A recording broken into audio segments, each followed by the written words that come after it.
spent my life living the rules I was brought up morally.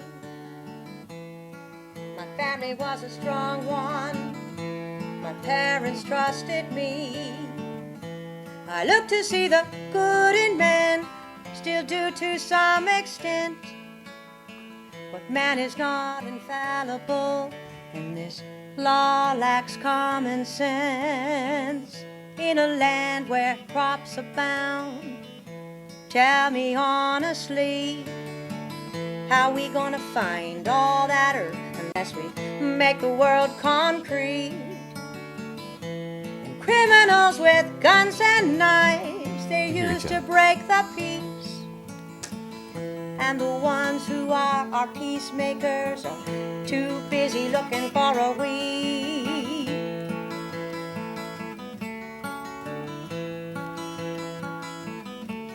I'm not saying break the law, my friends, but I'm American. We have the right to speak out loud about the things we need to change. And a very good evening to you, ladies and gentlemen. Welcome to the Sustainable Resolution. I am Dr. Milton Bird, and tonight we have our guest, Ben Scales, the author of House Bill 577. Let me stand that correct. House Bill 577. Thanks, Ben. This is the North Carolina Medical Cannabis Act. And Ben, Maybe we should switch seats. I don't know. You know, I think you look just as good on camera for that side as I. Nice hair on that. Oh, listen to you. Well, everybody, we're going to talk tonight about this House bill, the North Carolina Medical Cannabis Act. Ben here is an attorney, and he constructed the House bill working for the North Carolina Cannabis Patients Network, which he's a board member of. Welcome, Ben. Thank you so much. I appreciate you having me. It's my pleasure. It's my pleasure. And everybody out there, this gentleman is good to know, and he's an excellent musician as well. So let me speak up for attorneys. It's not always an easy thing to do, but in this case, absolutely. That's good. Insert your attorney joke here. Oh, yes, there you go. There you go.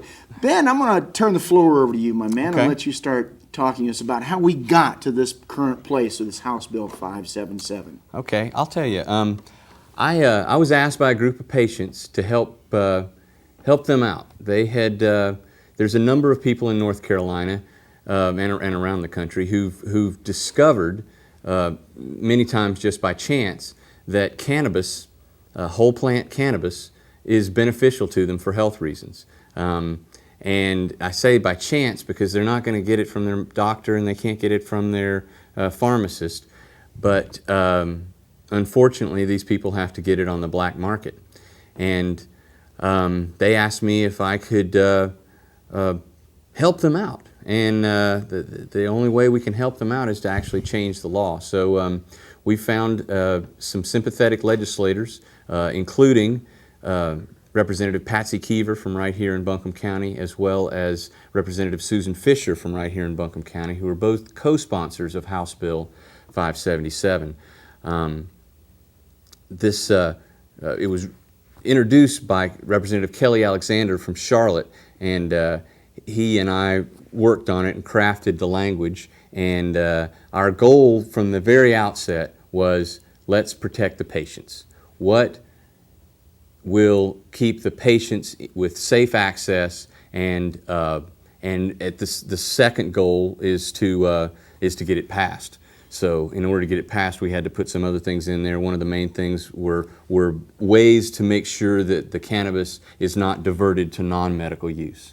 Very good. Stop the criminality, create the functionality. That's what I try to convey to people. And it's a patient advocacy approach is what I'm hearing you describe. It is. If there was ever a choice when I was crafting the language between, well, what might law enforcement want, or what might some other interest want, or what the patients might need, I always erred on the side of the patients. Now you have some statistics, and I think money and how this develops is a very important thing to get into. So before we get into the politics and the ins and outs of House Bill 577, why don't you talk about some of the potential impacts that you see are so important and valuable for the public to really get an understanding of?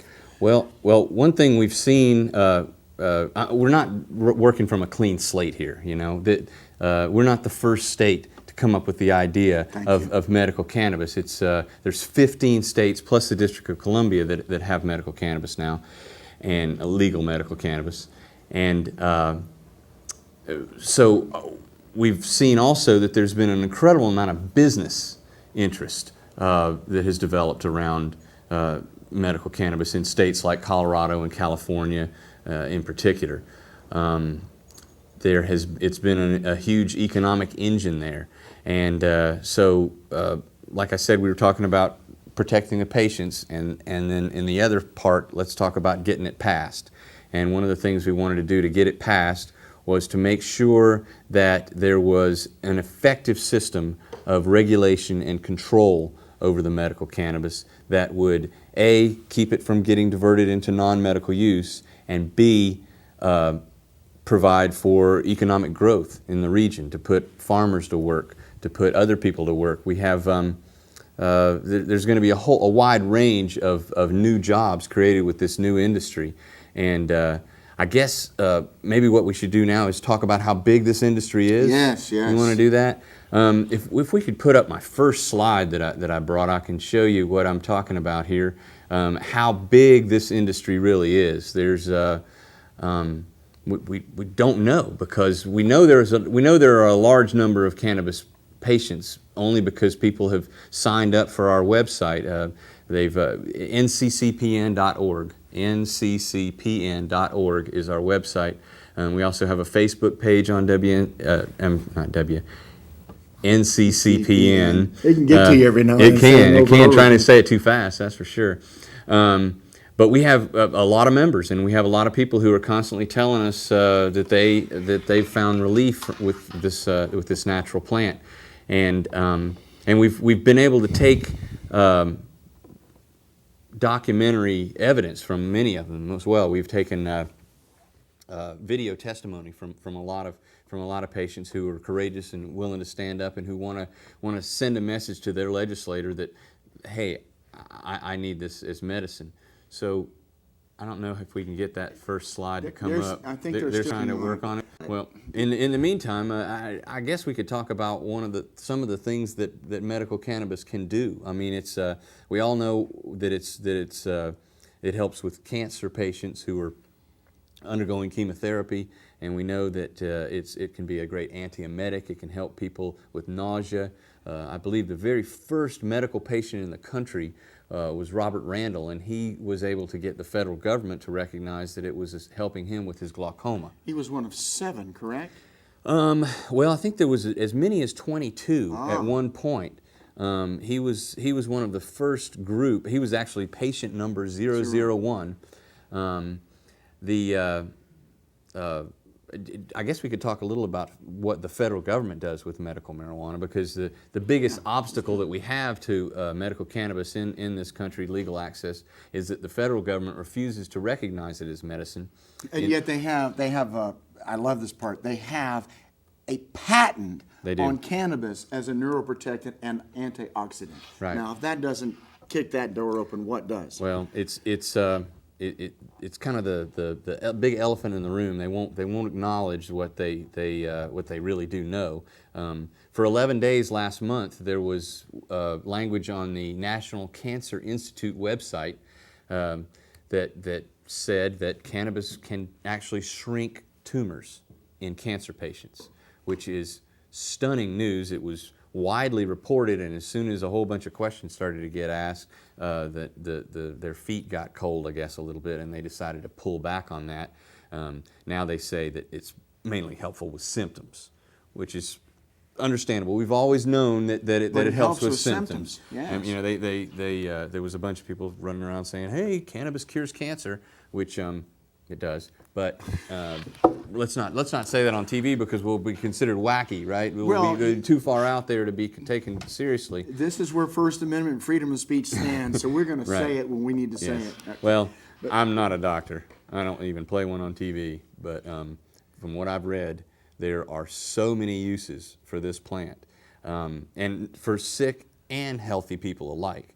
But in my quest so far. What I want to do is see that it's beneficial to Well, the people of the audience who have started watching the show, they have recognized that I've put information out here in front of them in regards to, like, Dr. Sunil Agarwal from the University of Washington's data on neuropathic pain, how it's 10 times more effective than the opioids. And I know that's my medical condition, and I give evidence on this show. It helps me forget the other stuff. That the quality of life, the sense of well-being, the distraction from the medical issues for myself, those are significant. That improves my quality of life, my clarity, my focus, my intent. I have a better life if I have it available, which most of the time it's not. And it needs to be a medicine. But giving my own testimony and coming back here, we kind of opened the door a little bit about the economics. Yes. I see that they have the slide up there. Yeah, oh, But good. we're sitting good. right in front of it. I'm wondering. How many medical cannabis patients live in North Carolina? There we go.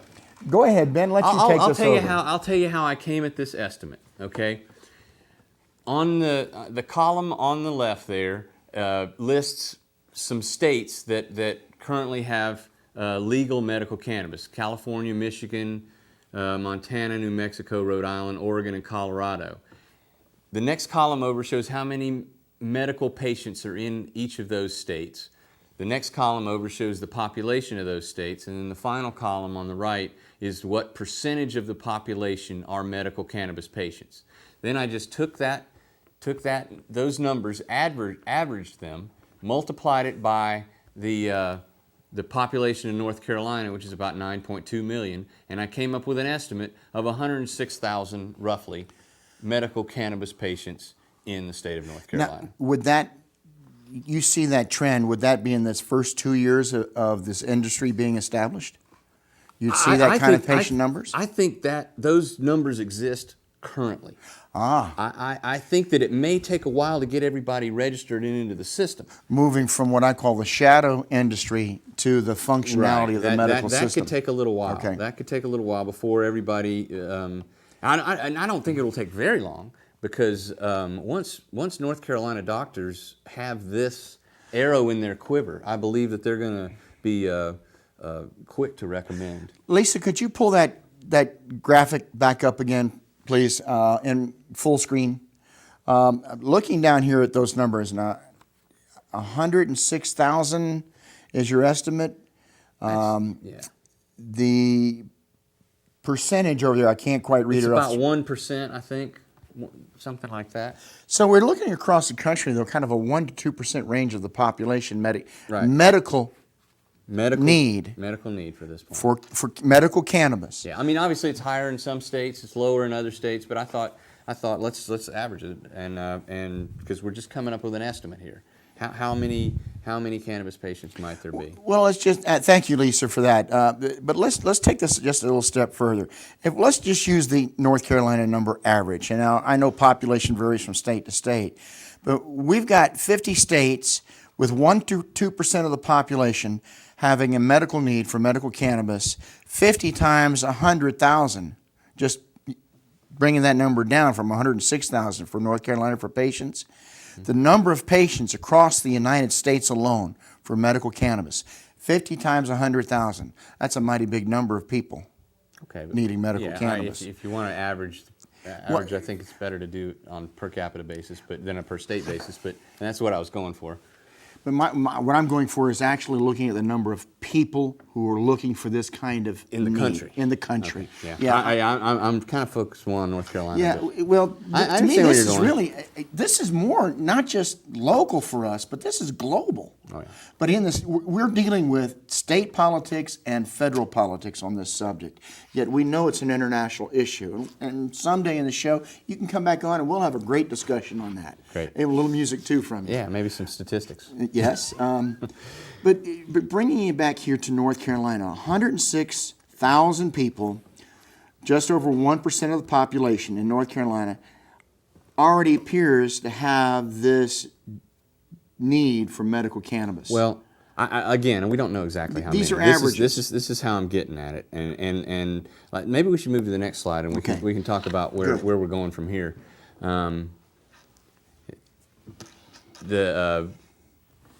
in order to determine what kind of business we're going to have here,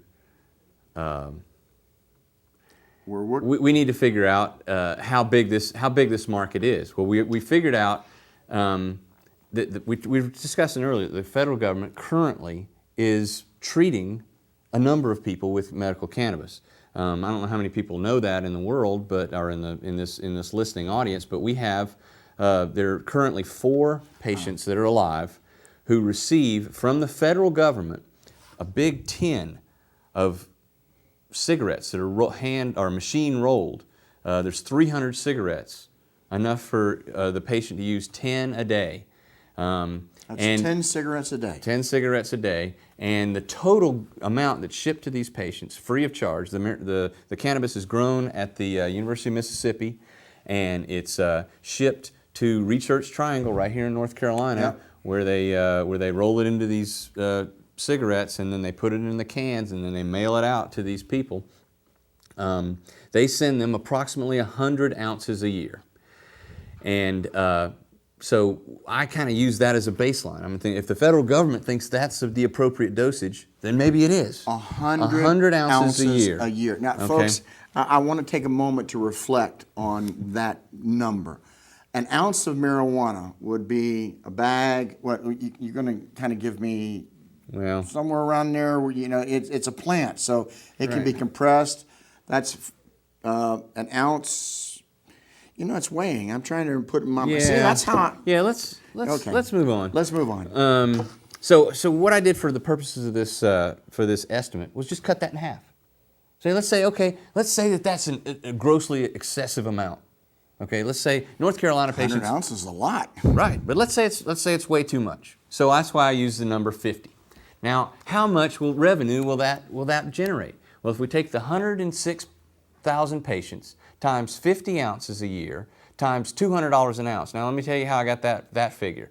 I'm told, I don't know, but I'm told that the current black market price for medical grade cannabis is about $400 an ounce. So given that it will be above ground and illegal, then I would think the retail price will probably be half of that. Cost should come down, Right. as I've seen before. So if we got half of that, that's $200. You multiply all that out, you come up to a number of $1.064 billion. That's a B. That's a B. That's $1 billion not an M, a B. in retail sales annually in the state of North Carolina. That's a taxable. Well, that's a taxable amount. Now, let's look at the next slide, and I'll tell you, we'll show what that generates in taxes. Now, maybe I made that one too small, but you can see that there'll be $6 million in license fees for the people who produce and distribute cannabis. That's assuming that there's going to be the same number of dispensaries per capita as in the West Coast states. There's going to be cards that are going to have to be registry cards for the employees and for the employees and for the actual patients.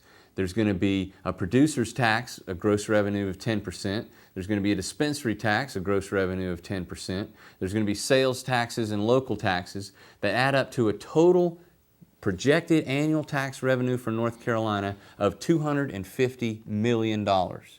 Now, Representative, who's the Speaker of the House? Tom Tillis. Tom Tillis. His chief of staff is from right here in Asheville, Charles Thomas. And when he was interviewed about this bill, he said, well, I believe that the North Carolina legislature has bigger fish to fry. Well, Dr. Bird, I don't think any fish have come before the legislature that are $250 million fish. In the positive. In the positive, that's right. And just to cut this to make it seem like this is some guy that's just coming up with these figures out of nowhere.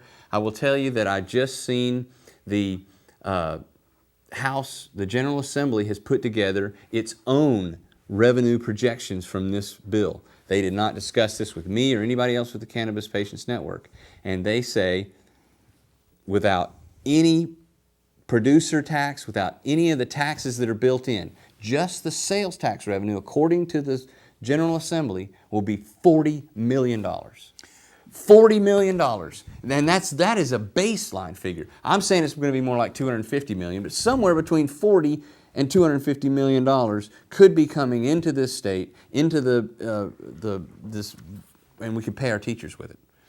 Well, you bring up a good point. First off, we've got a $3.7 billion deficit. True. We've got to have a number of things that are revenue positive for the state. The thing is, if we don't start putting things like this together that help the people, Right. that create an economic stability for a better quality of life Right. for the people, these numbers are going to have a lot of resistance if we're not improving the quality of life for the people. Right. And that's one of the things we're getting to the bottom line here, looking at this. This House bill is about improving the medical quality of life for these people. True.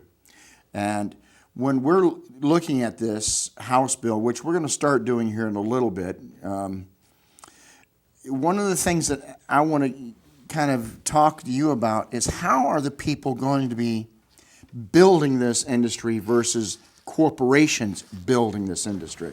Well, one way will be the market.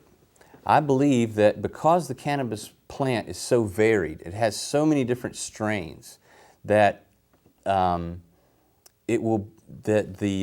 different strains will match up with the different ailments, and there will naturally be a broad base. One thing is, anybody can buy a producer's license, as long as you haven't committed a violent felony within the last 5 years. That's different than a lot of states. Right, right. So it's not gonna favor any one big interest. And I believe that the market will develop around this. One of the things that we did with our bill that is different from other states is we put control over the regulation of the production in the dispensaries is going to be controlled by the Agriculture Department as opposed to the Health Department. We feel that the Agriculture Department is better suited to deal with this agricultural product. It's a plant. It's a It's plant, agriculture. and they already have extension agents out in the Yeah. field. They already have botanical experts. They already have And that's a the lot of effective knowledge. system here in this state. I think so. Yeah, the agricultural. It's the Department of Agriculture and Consumer Services, which this is both of them. Now, there will be a separate component that will be in the Department of Health and Human Services, and that's going to be the patient registry. And I don't know how detailed you want to go through the whole bill, but in order for a patient to be qualified, a patient has to have a recommendation from that patient's bona fide doctor. It has to be a doctor that has actually seen them, has actually performed a personal physical examination of the patient, and has reviewed that patient's medical history, and has determined that the risks of cannabis therapy are outweighed by the benefits, the potential benefits of cannabis therapy. And once that recommendation has been made, then a patient can apply to the Department of Health for a registry card. And that registry card is, for lack of a better term, a get-out-of-jail-free card. It prevents law enforcement from questioning anything as long as you're within the limits. And the limits are 24 ounces. 24 ounces. 24 2 ounces, pounds. which is about half a year's supply, according to my half a previous year's projection, supply- a half a- or Well, 3 months supply, according to the federal government's numbers.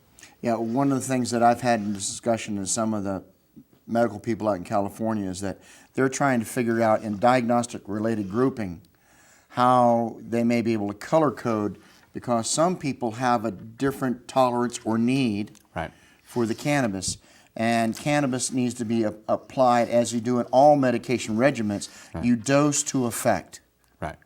And basically where we're talking, people, is about having a set volume, but within that volume there is a range of dose to effect that will be established by the physician-patient relationship. Right. And some patients, particularly patients who are going to be consuming cannabis other than through inhalation of smoke. Right. There are going to be patients who are going to be eating the cannabis, or they're going to be using some sort of tincture or an oil.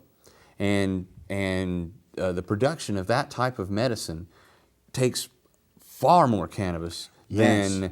than if it's going to be ground up and put in a pipe or rolled into a cigarette and smoked. So the bill provides a provision that says that the doctor can not prescribe, but recommend an amount in excess of 24 ounces, or in a garden that can exceed the size that would produce 24 ounces. And that's the other thing that this bill does a little differently from some other states, is this bill, it doesn't limit by plant numbers, because we're learning that different strains of plant grow at different rates and different sizes, and they take different lengths of time to come from seed to harvest. Some of the indica strains, for example, will flower very quickly, and they'll be very short plants, and that strain works for some ailments.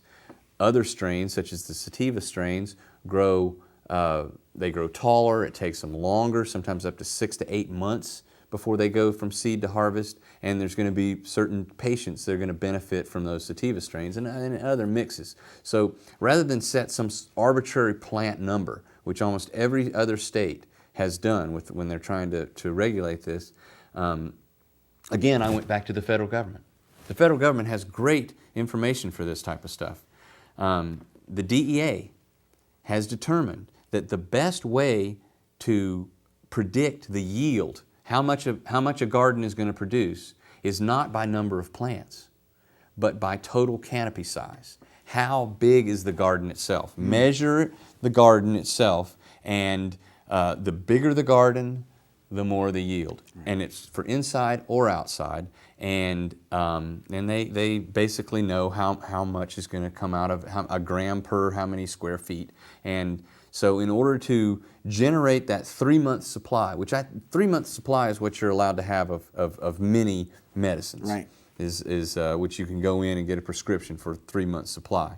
So I figured that would be a good benchmark for medical cannabis as well.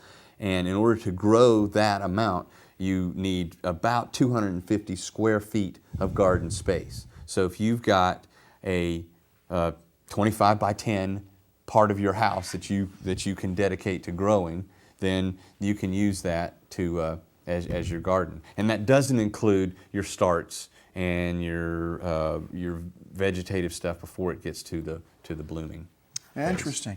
Lisa, we've got that House bill DVD about ready? Okay.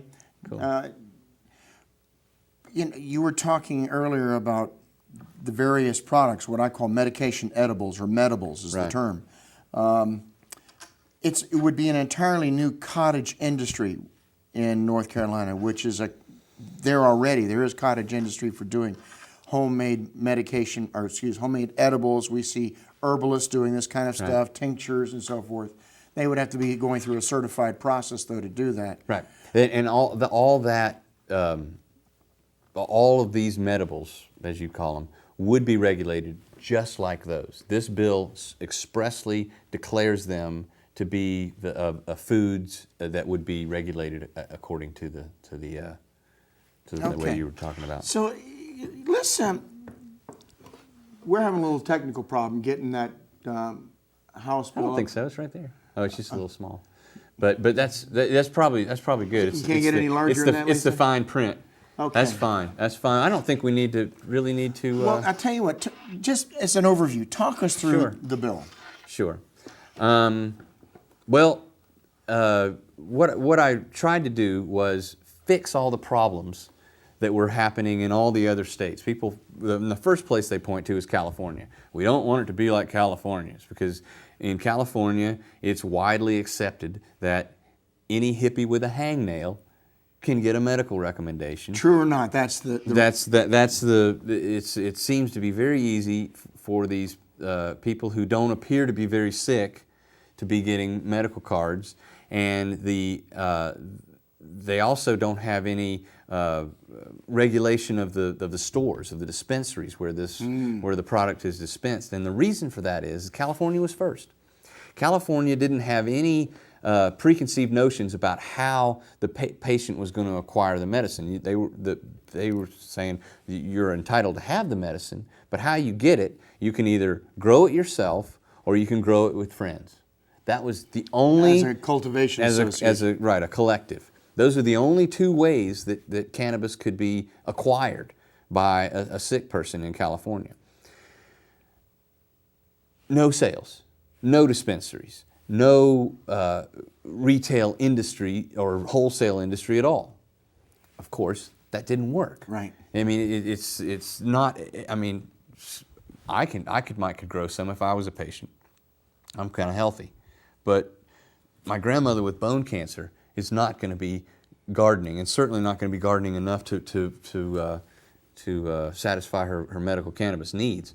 So there has to be some sort of commerce that takes place in order to provide safe access to medicine from for the patients. Like a caregiver program. Well, a caregiver is one way, but it's only one way, and not everybody has a caregiver. And why would you need a caregiver? Why do we don't make people grow their own OxyContin? Well, see, that's We don't good, make people interesting. grow their own Claritin. No, we have a store for it. We have businesses that create the medicines and they sell them through the stores we call pharmacies. So what my bill does is it recognizes those realities. And the Colorado system is what I based most of mine on, because Colorado also recognized that there needed to be a business established, an industry set up, and a regulated and taxed industry to ensure, again, that patients have safe access and that cannabis is not diverted to non-medical use. Again, supporting the functionality. Exactly. And so that's where I came from with what I was doing. Well, let me throw in, I appreciate the way you just described it. One of the things that I have interest in is how in like hospice, where you have the terminally ill, where you're having a lot of medications at great expense that can have some replacement with cannabis therapy, helping with the death and dying of people. Right. When I say a caregiver service, there may be something along those lines in that direction, because although these are commercially prepared, again, medications and pharmaceuticals, like you were saying with the OxyContin, Right. in a hospice program, and there's one for each county in the state, they would have access through this House bill for their patients for the medications. See? Not the way I have it, because I think the way caregiver has been defined and the way caregiver it's been abused incredibly. For example, in the state of Washington, a caregiver can serve no more than one patient, quote, at a time, end quote. Now, what does that mean? These dispensary operators have interpreted that to mean is that they sign on a person as their caregiver, they provide them with cannabis, and then they terminate that relationship and serve the next patient. In other words, they're It's a little bit... right. Now, more to your point though, the way I envision caregiver and the way it's defined in other legislation, not in this particular legislation, is that it be somebody more than just someone who provides cannabis. And what you were talking about, these hospice care workers are providing a whole lot of things. Right. They're providing comfort, food, shelter. There is true caregiving that goes on. In that sense, yes, that institution could be a caregiver for that patient. The reason I don't think it would work really is because there's a limit into how many caregivers each patient can have and how many patients each caregiver can have. And I don't think you'd want to limit the hospice to how many patients they could serve. Right, because it's a need basis. Right. And I think that the system that will develop, the production and distribution system that will develop under the control and auspices of the Department of Agriculture will more than adequately supply the needs of every patient, hospice, whatever. I think I anticipate that there will be programs for the poor. There will be because this will be such a high-end industry. I mean, it's a major impact in like- healthcare reform. What we see in again, I keep going back to Colorado, because what we saw in California were these storefronts in these shady-looking neighborhoods with just a big pot leaf up on the door and a line of hippies out front, you know, and that kind of, everybody kind of said, that's not medicine. That doesn't look like medicine to me. In Colorado, what you're seeing now, and at Harborside, and some of the ones in California, Harborside in particular in the Oakland area is like this. You see, they're really nice buildings that these dispensaries are in. There aren't any neon or pot leaves anywhere. There's not the ganja drenched Caribbean music thumping through the place. It's an upscale place, and they provide a wide range of services: yoga, physical therapy, other therapies besides cannabis, other natural herbal therapies, usually raw food, that type of thing. And I see that as where this industry will go, and it'll it's where it has developed. It's developed with a social conscience. Well, that's what I like about it. Truthfully. I mean, I guess from where it comes is a place of darkness, a place of criminality. Yeah, that's And the people who are getting involved now don't want to be criminals. They're not serving criminals. They're actually helping patients.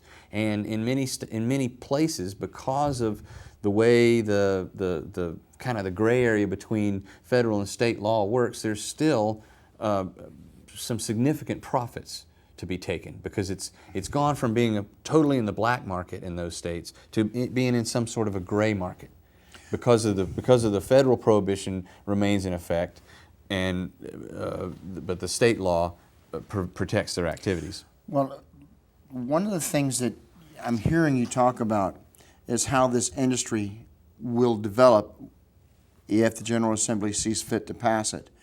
And we've been talking about it from the patient advocacy standpoint, but I look at industries such as the pharmaceutical companies, such as the tobacco industry, who will want to take a role in this industry's development. What kind of roles can you see that developing? And I know, and you've heard me say this before, the First Amendment that comes to this bill is what's going to set the standard of this industry. But how do you see a win-win-win, where we look at the state's position as a win, the corporate bureaucracy, the big money-making corporations, and everyday John and Jane public in a win situation out of this bill? Well, I mean, I guess the best pushing way the to buttons kind of I far know. out there. Well, no, but I understand where it's coming from, because there are so many benefits for all those different areas that you talked about. I guess the biggest way to look at it is the best way to answer that question maybe is that I'm trying to find a downside. You know, I mean, if you we know that sick people are going to have medicine that they need.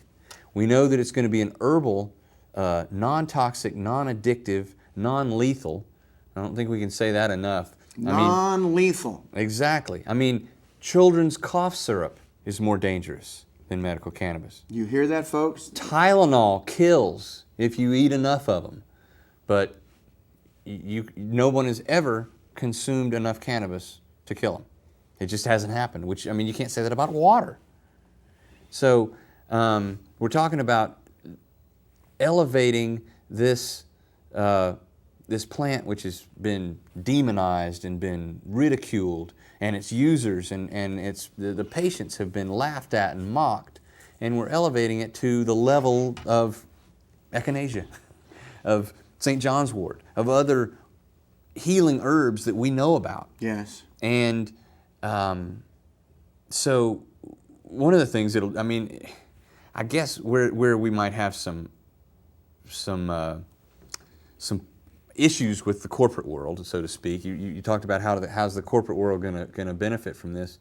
I'm sad to say, or happy to say, however you want to categorize it, that the traditional pharmaceutical industry as we know it, the Western medicine system of prescribing pills and chemicals that are derived in a lab, I think that system, that paradigm, may end, or this may signal the end of that paradigm. It needs to be reframed. And That's moving healthcare into reform. and it's reforming the way we treat our bodies. Do we treat ourselves with what God gave us, or do we treat ourselves with what Pfizer gave us? Well, I mean, you come back to your description. I mean, right now in the state of North Carolina, you can get prescription for synthetic THC. You know, really, Marinol and Dronabinol.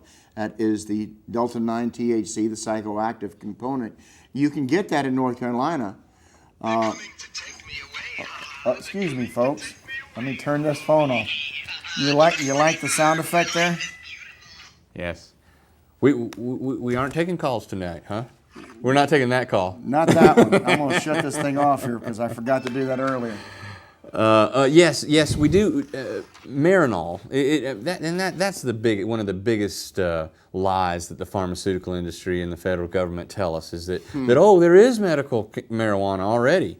We call it Marinol, and what Marinol is some scientist in a lab pointing at this cannabis plant and identifying one of at least 60 cannabinoids, THC, Delta-9 tetrahydrocannabinol, and saying, this is the active ingredient. Not a active ingredient, not one that we know has certain effects, but the active ingredient. And they're saying, you don't need all these other cannabinoids. You don't need anything else. You just need this one. And by the way, you can't inhale it.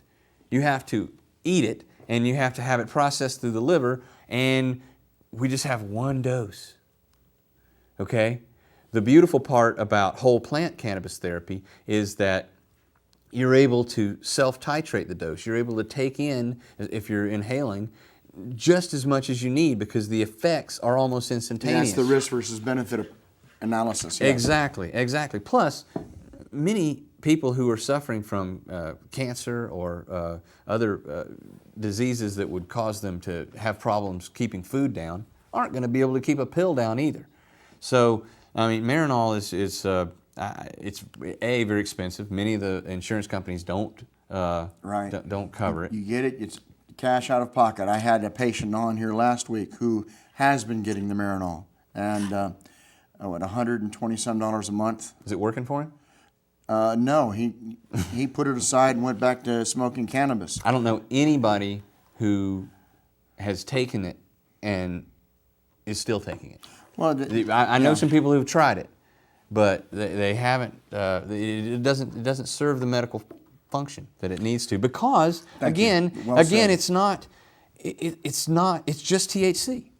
It's not CBD, cannabidiol. It's not CBN. Can't remember what CBN is, but I'm not a doctor, folks. I got to remind you of that. But I do read these studies, and these studies are showing that these other cannabinoids are binding to different receptors within the endocannabinoid system. And I know you've talked to your audience before about the endocannabinoid system, a system within our body that wasn't even discovered until we started studying the cannabis plant. Right. Until THC was discovered, we didn't really know that what was in the plant. But now we're starting to figure out more and more what was going on, and we figured out that our body produces cannabis. Yes. Through the endocannabinoid system. And lo and behold, what does it regulate? Mood, appetite. There's metabolism. Metabolism. There are receptors that affect our immune system. Yeah, I was going to say in the GI tract. Right, yeah. which is why people who are undergoing therapy for HIV often find relief from whole plant cannabis. Without increasing their viral loads. There's been really good studies that show that it can actually decrease their viral loads, which makes the anti-HIV medicine work better. which I know you have some experience with, that cannabis works with opioids to Yes. make both work better, to make you need less of either. Well, actually, the current research shows it's 10 times more effective than the opioids. Right. And I think the research issue, I mean, we could spend a day on that alone, how the federal government has an issue. But in North Carolina, if we get this House bill passed, we will have an opportunity to do research here in North Carolina through through our university system here in North Carolina. Exactly. Yeah, that's a good part. A good point. Part of the bill directs that a significant portion of this tax revenue go to fund a medical cannabis research program at the University of North Carolina, which I believe to be the premier research institution in the whole country.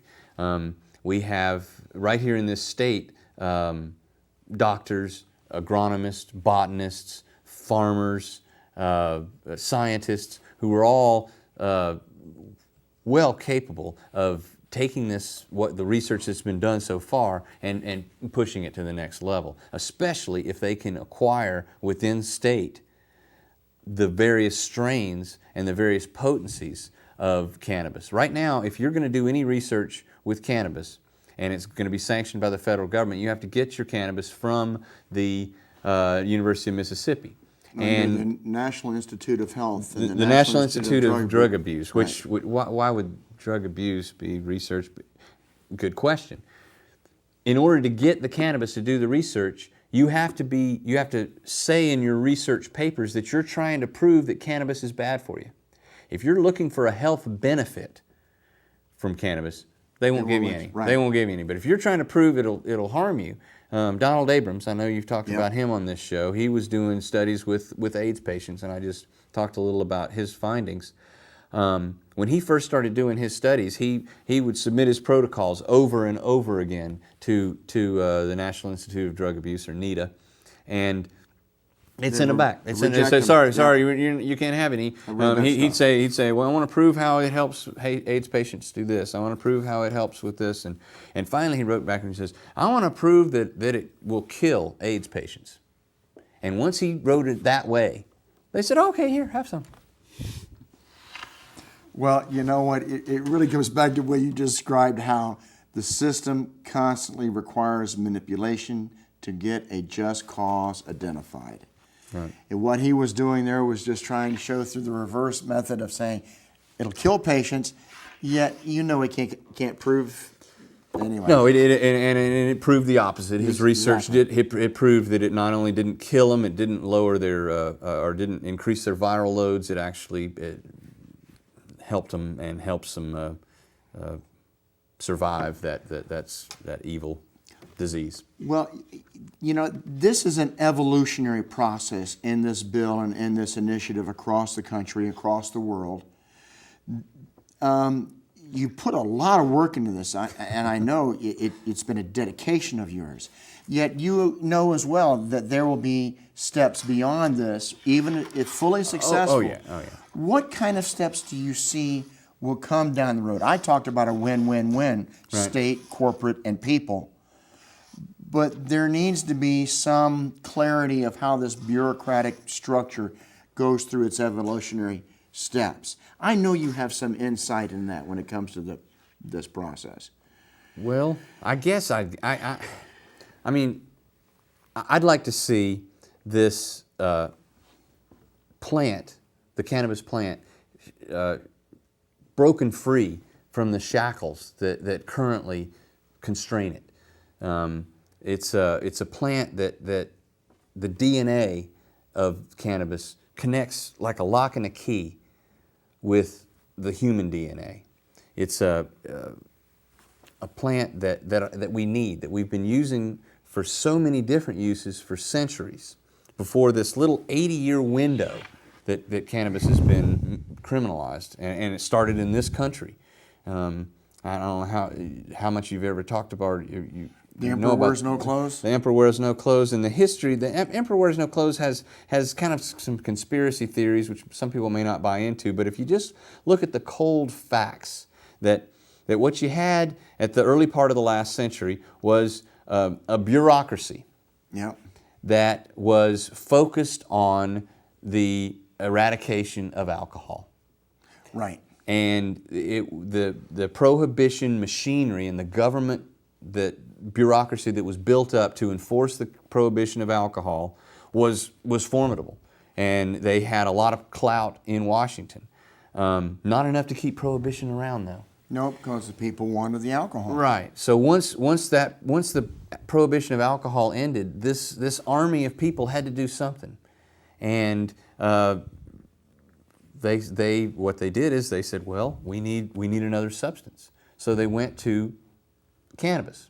Now, if they'd have called it cannabis, they never would have gotten anywhere, because the doctors would have all said, "Oh, no, you can't mess with cannabis." Because it was the number one medication at that Number time. one medication in the U.S. pharmacopoeia. It started in 1850. We started recognizing the medical benefits of cannabis, and it was in almost every patent medicine up until the 1940s.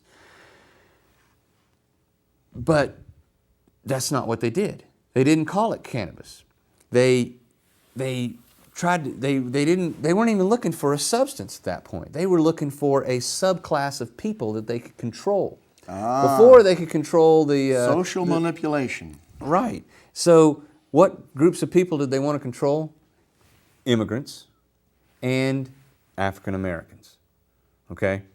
And at the time, the only people who were consuming cannabis in any type of recreational form, the only people who were smoking the dried flowers of the cannabis plant, were Mexican migrant workers and African American jazz musicians. And yet at the same time, the American Medical Association, the medical professionals at that time, it was the number one medication they prescribed. Right. They weren't smoking it. They weren't. No. They weren't. They weren't tinctures and right. But it was used in so many different medicines, and it was called cannabis, but nobody even thought about smoking it, except for these people, the recreational users who were at that time on the fringe of society. Right. And the Mexicans called the plant marijuana. Exactly. So that was with the H, not the J. right, they didn't know how to spell it, marijuana. But they knew that if they referred to this cannabis plant as marijuana, then maybe they could demonize it, because that's what these people were doing. And some of the lies that were told in the U.S. Congress by Harry Anslinger, who was at the time in charge of the bureau that was the Prohibition Bureau that became the Bureau of Narcotics, our very first drug czar. Harry Anslinger would say things like, "Whoa, we have to stop this plant, because when the darker-skinned races, when the men from the darker-skinned races consume it, it makes them lust for white women." And the violent hallucinogenic narcotic statement of the reefer madness exactly, approach. and then it would lead straight to heroin addiction, and we need to stamp this out right now. Now, by telling those lies to Congress and calling it marijuana, and nobody knew what they were voting on. Right. They thought, oh yeah, sure, you've got a social problem here. Let's go ahead and do it. There was some testimony from some birdseed companies that said, "You're not talking about cannabis, are you? Because the cannabis seeds are a fundamental part of our birdseed product." "Oh, no. We're talking about marijuana." The guys from the American Medical Association, Dr. Woodward, showed up and said, "Oh, you're not talking about cannabis, are you? Because we use that in all our medicines." No. We're talking about marijuana. Right, which is the evil substance, the devil's weed. So they were able to get this social destroyer. They were able to get this passed. Now, there were some other interests that the Emperor Wears No Clothes discusses. There was the nascent petrochemical industry that was just getting its start. Yep. And they benefited greatly from the fact that they were the only oil around. They were the only oil that could be used to make plastics. They were the only oil to be used to be turned into gasoline to build our cars and to make nylon and other fabrics that came later.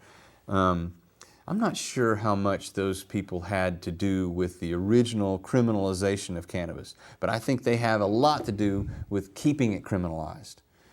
The other interest that the biofuel approach you're considering. Well, the other interest that was greatly benefited from the prohibition was the timber industry. because yes. up until that time there was hemp paper, and it was a whole lot cheaper to make hemp paper and a whole lot more non-toxic. non-toxic, biodegradable. It was you could grow a whole lot faster. It was annual plant. You could make a whole lot more paper from it.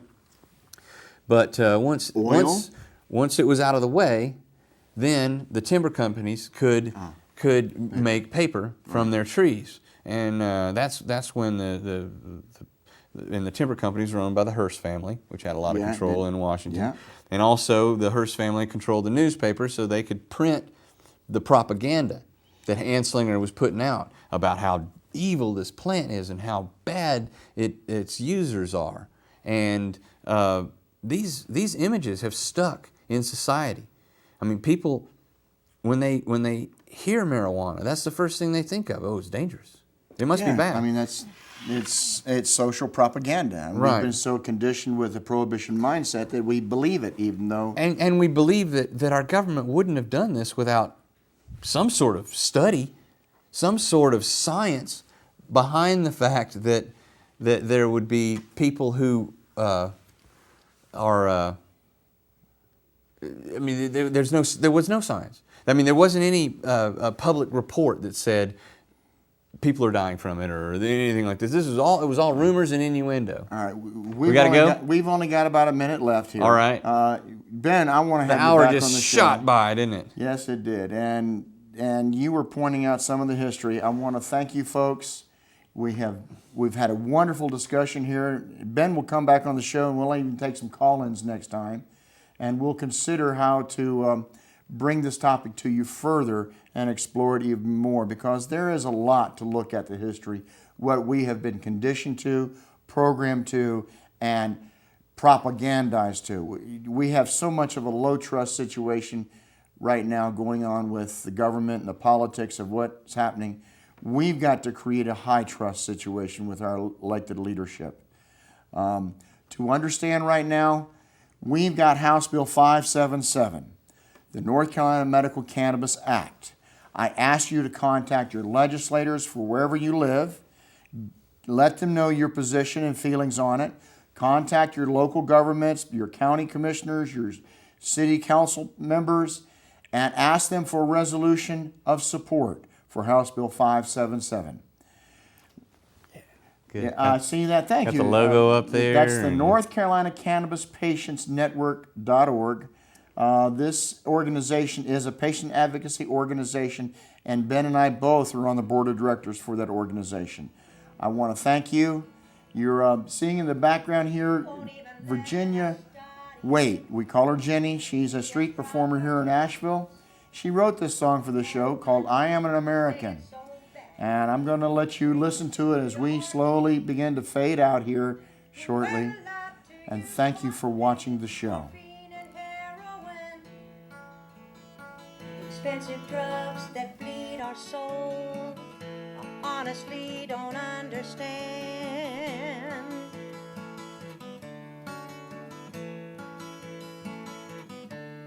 Oh, how can we be so arrogant that we would change God's law? It says all plants and flower and herbs are here to help us all, and hemp alone can fill our needs without petroleum. But DuPont and the pharmacies don't want that to happen. Oh, DuPont and the pharmacies don't want that to happen.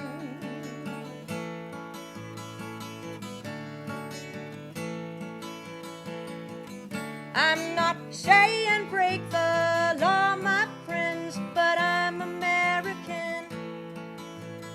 We have a right to speak out loud about the things we need to change.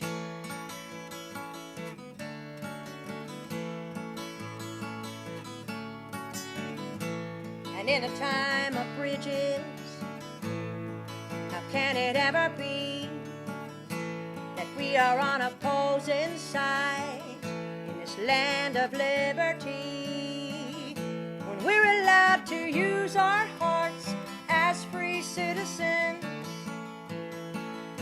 have the right to speak out loud about the things we need to change.